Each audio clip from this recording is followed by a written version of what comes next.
जय श्रीमन्नारायण। अस्मद्गुरुभ्यो नमः। नमो किंचन वित्ताय निवृत्तगुणवृत्तये आत्मारामाय शांताय कैवल्यपतये नमः। भगवद्बंधुవులారా, శ్రీమద్భాగవత తత్వదీపిక ప్రథమ స్కందం 6వ పాడ్కాస్ట్లో మీకు స్వాగతం. మనము తెలుసుకోవలసిన తత్వము బ్రహ్మము, పరమాత్మ, భగవానుడు అని 3 విధములుగా వ్యవహరింపబడును. ఆ తత్వము జ్ఞానస్వరూపం అనగా తనకు తానే ఎల్లప్పుడూ ఎరుంగజాలినది. జ్ఞానము అను గుణము కలది అనగా సర్వమును పూర్ణముగా ఎరుంగగలది. దానితో సమానమైన వస్తువు కానీ అధికమైన వస్తువు కానీ రెండవది లేదు. అందుచే దానిని అద్వితీయమందురు. జాతి, గుణము, క్రియ, ద్రవ్యము మొదలగు వాటిచే కలిగడి భేదములు గాని అవయవ భేదము గాని లేనిది. అన్నిటికంటే పరిపూర్ణముగా అధికమైన స్వరూపము, గుణములు కలది కనుక బ్రహ్మము అందురు.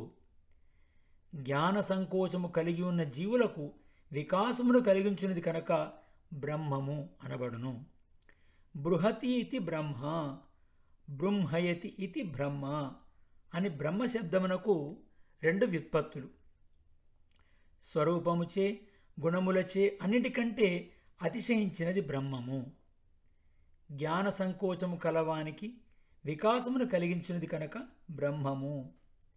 ఈ తత్వముని ఉపనిషత్తులు చెప్పును. ఇదే సర్వజగత్ కారణము. ఇది సృష్టికి ముందుండును. తర్వాత సంకల్పముచే చేతనులకు జీవులను, చైతన్యము లేని జడమగు ప్రకృతిని తనకంటే వేరుగా ప్రకటించి జీవుల కర్మానుగుణముగా ప్రకృతిని మలచి శరీరములను ఏర్పరచుటకు ముందు జీవుని ద్వారా ప్రకృతిలో ప్రవేశించును. అట్లు సకల చేతన అచేతనములందు వ్యాపించి ఉండునది కనుక ఆత్మ అందురు. జీవుడు కూడా ఒక శరీరమందు వ్యాపించి ఉండగలుగును, కానీ జ్ఞాన సంకోచముచే అంతటా వ్యాపించి ఉండడు. కానీ పరమాత్మ నిత్యము అసంకుచితమైన జ్ఞానము కలవాడగుటచే అన్నిటియందు పూర్తిగా లోన వెలుపల కూడా వ్యాపించి ఉండును. దానిని వ్యాపించి ఉండగల తత్వము వేరొకటి లేదు. కావున దాన్ని పరమాత్మ అందురు. ఈ తత్వము కళ్యాణ గుణములు కలది, ఏ దోషములు అంటనిది. అందుచే దానిని భగవాన్ అందురు. భగవాన్ అని భగవాన్ అని పదమును విభజించవలెను. జ్ఞానము, వీర్యము, శక్తి, బలము, ఐశ్వర్యము, తేజస్సు అను గుణములలో 2 గుణములు భగవ అను 3 అక్షరములకు అర్థము. అనగా 6 గుణములు కలవాడు. అన్ అనే అక్షరమును తలక్రిందులు చేసిన న్ ప్లస్ ఆ ఈక్వల్ టు న అగును. హేయ గుణములు లేనివాడు అని అర్థం. దోషములు అంటనివాడు, కళ్యాణ గుణములు కలవాడు అని భగవాన్ అను శబ్దమునకు అర్థము. బ్రహ్మ, పరమాత్మ, భగవాన్ అను పదములచే తెలియజేయబడి తత్వము ఒక్కటే. జగత్తు యొక్క సృష్టి స్థితిలయములను చేయుచు మోక్షమును ఒసంగడి తత్వము బ్రహ్మమందురు. ఆ తత్వమే జీవులలో ప్రవేశించి నియమించున్నది అని తెలియచేయుటకు పరమాత్మ అని వ్యవహరింతురు. కళ్యాణ గుణములు కలది, హేయ గుణములు లేనిది అని భగవాన్ అను పదము తెలియజేయును. ఈ 3 పదములచే తెలియజేయబడు తత్వము ఒక్కటే. అదే ఎరుంగదగినది. ఆ బ్రహ్మతత్వమును శ్రద్ధగల మునులు జ్ఞాన వైరాగ్యములతో కూడిన భక్తి చేతను, శాస్త్రానుగృహీతమగు జ్ఞానము చేతను తమ ఆత్మలో అంతరాత్మగా ఉన్న భగవంతుని దర్శింతురు. ఋషులు వర్ణాశ్రమ విభాగం అనుసరించి ధర్మాచరణను తప్పక చేయవలను. కానీ ధర్మాచరణమునకు ఫలము భగవానునకు ప్రీతిని కలిగించుటయే. సకల పురుషార్థములలో శ్రేష్టమైనది భగవత్ ప్రీతియే. అట్టి భగవానుని గూర్చి ఏకాగ్రము మనసుతో ఎల్లప్పుడూ వినవలెను, కీర్తించవలెను. ప్రేమతో మనస్సులో స్మరించుటయే భక్తి. ధర్మాచరణ నేర్పగలవారు ఆ ధర్మముచే భక్తిని పొంది తాము ఆచరించు కర్మలచే బంధింపబడకుండా వీడని ముడిని కత్తితో ఛేదించినట్లు కర్మగ్రంథిని ఛేదించుకొందురు. కర్మబంధనము తెగకోసడి కృష్ణ భక్తిని ఎవడు కోరకుండును? ధర్మం ఆచరించుచున్నను భగవత్కథలేందు రుచి సాక్షాత్తుగా కలగదు. దానికి తోడుగా మహాపురుషుల సేవనము, పుణ్యతీర్థ సేవనము చేయుచుండవలెను. పుణ్యముకు కృష్ణకథా శ్రవణము సత్పురుషుల హృదయమునందు నిలచి భక్తియోగం పుట్టుటకు ప్రతిబంధకములకు పాపములను తొలగించును. నిత్యము భగవద్భక్తులను సేవించుచు భగవద్గుణములను వినుచుండుటచే అమంగళములు నశించును. భగవానుని యందు దృఢమైన భక్తి కలుగును. భక్తి కలుగగానే మనసుకు చాంచల్యమును కలిగించడి రజస్తమో గుణములచే కలిగడి కామము, లోభము మొదలగు వికారములు నశించును. వాటిచే మనసు ఆక్రమింపబడక సత్వగుణము స్థిరముగా కలిగినదై ఉండును. ఈ విధముగా మనసు ప్రసన్నము కాగా భగవద్భక్తి యోగము వలన భగవత్ స్వరూపం యొక్క సాక్షాత్కార రూపము జ్ఞానము కలుగును. అట్టి జ్ఞానమే పరభక్తికి ఫలము.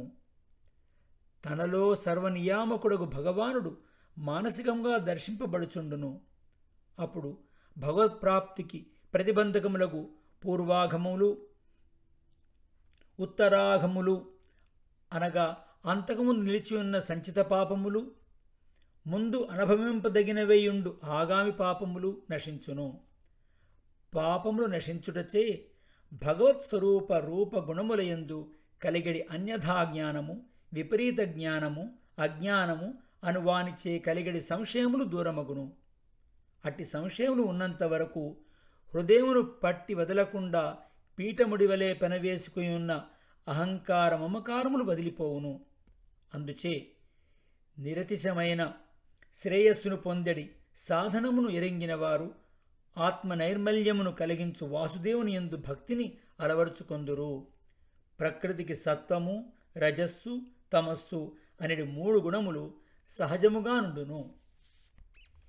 ఈ అచేతనముకు ప్రకృతి సృష్టికి ముందు సూక్ష్మరూపములో నామరూప విభాగము లేనిదై జీవులతో పాటు పరమాత్మను చేరియుండును. సృష్టించవలనని సంకల్పము కలిగిన పరమాత్మ సృష్టికి అనుగుణమగు కాలము రాగానే రజోగుణము ప్రధానముగా గల బ్రహ్మయను పేరుగల శరీరంలో ఉన్న జీవునిలో చేరియుండును. జగత్తును సృష్టించును. తమోగుణం ప్రధానముగా గల శరీరముతో ఉన్న హరుడు అనేది జీవునిలో చేరి లయము చేయును.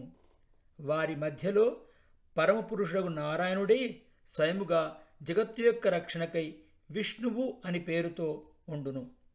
అందుచేత ఒకే పరమపురుషుడు సృష్టి స్థితి లయములకై బ్రహ్మ, విష్ణు, శివ అను పేర్లను పొందుచున్నాడు. అందు విష్ణువు సత్వగుణం ప్రధానముగా గల శరీరం కలవాడవుటచే జ్ఞానమును వృద్ధి పొందించును. అతడే సర్వజగత్ కారణమగుటచే ఆయనను భజించిన వారులకు జ్ఞానము కలుగును. సంసారము వీడును. పరమధామము లభించును.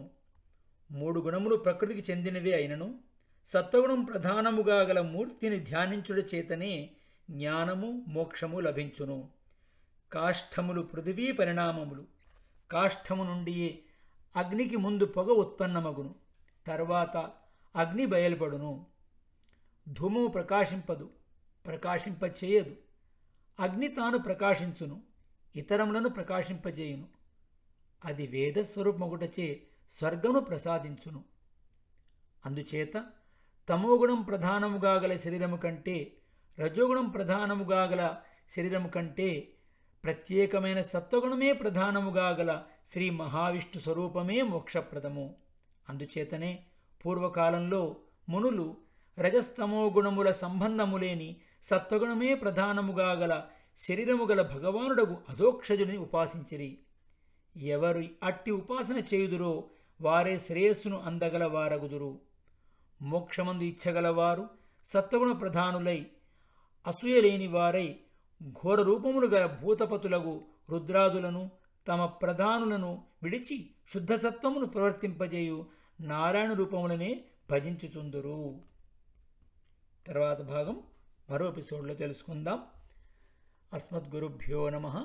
జై శ్రీమన్నారాయణ.